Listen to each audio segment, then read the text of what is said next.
Inilah rekaman detik-detik pejuang Brigade Al-Quds menyerang rumah hunian tentara Israel. Rekamannya beredar di Telegram pada Selasa 9 Januari 2024.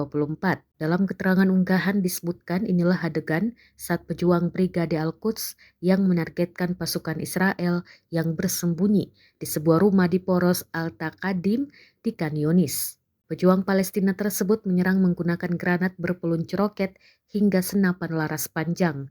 Sayangnya, tidak dirincikan total korban terluka maupun tewas dalam serangan ini.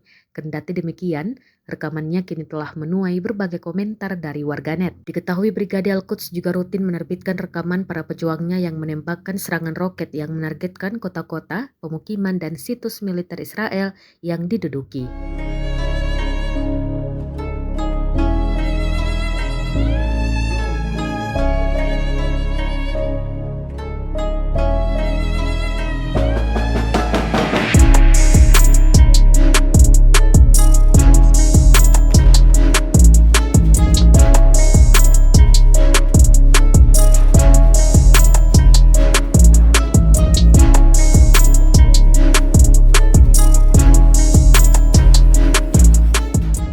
Download Tribun X sekarang, menghadirkan lokal menjadi Indonesia.